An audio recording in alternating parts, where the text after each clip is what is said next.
health education evolved over the past century to meet the challenges of modern medicine, let's look at three key waves of reforms that have shaped this evolution. Starting with the historical context. The first generation is focused science-based curriculum and aimed to establish modern health sciences in classrooms and laboratories. Its impact was the creation of university-affiliated hospitals and closure of low-quality schools. In the mid-20th century, it is focused on problem-based learning and is linked to national health policy reforms and academic health centers. On the 21st century, it is focused on systems-based approach.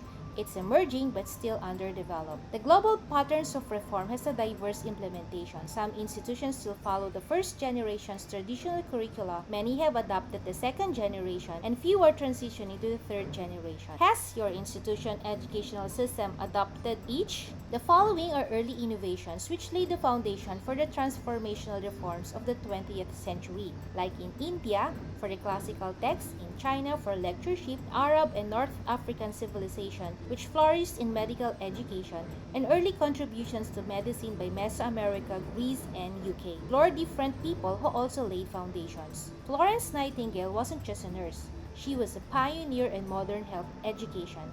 And speaking of pioneers, let's examine other groundbreaking reports that completely changed the landscape of health education. Foundations of 20th century reforms. Key developments includes the germ theory by the French chemist and microbiologist Louis Pasteur and the English surgeon Joseph Lister, which revolutionized public health and medicine. And also, it included the involvement of the philanthropists Rockefeller and Carnegie Foundations, which globally supported educational reforms. Other key movers were Flexner, which focused on biomedical sciences and clinical practice, influencing reforms in North America, Europe, and China, Welch and Rose, who shaped public health education, establishing programs like those at Johns Hopkins and Harvard. These models influenced schools globally. Take Mexico, for instance. In 1987, they launched their own reform, creating the National Institute of Public Health, which is a great example of the adaptation. But even as reforms spread globally, another wave of innovation was already beginning in the second half of the 20th century. Come the second generation reforms, and key innovations were problem-based learning and integrated curricula, and advanced programs in public health education and multidisciplinary work. Picture this, a world where every medical professional is trained not just to care for individuals but whole populations using the latest technology. This is where we're headed with third generation reforms. Did you know that educating a medical student in North America costs over $100,000, but in China it's a fraction of that? With such high costs, how can we ensure access to quality education worldwide? These are current trends and recommendations. But reform doesn't stop with medical education. Institutions must also adapt, and let's examine how. The global accreditation in health professions. It's a formal process to grant legitimacy to educational institutions, allowing them to issue degrees.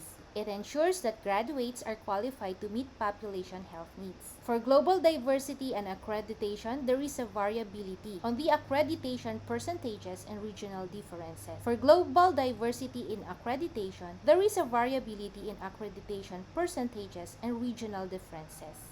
And here they are. There were also gaps and enforcement challenges, wherein millions of health workers in countries like China and India are not graduates of accredited schools. WHO has a call for social accountability, wherein education should address community health, and there should be also equity in admissions, exposure to underserved communities. At present, harmonization of global standards is needed. As health challenges transcend borders, so must our approach to education. Together, we can build an accreditation system that not only ensures quality but fosters equity and innovation in healthcare worldwide. Now let's proceed to the next part.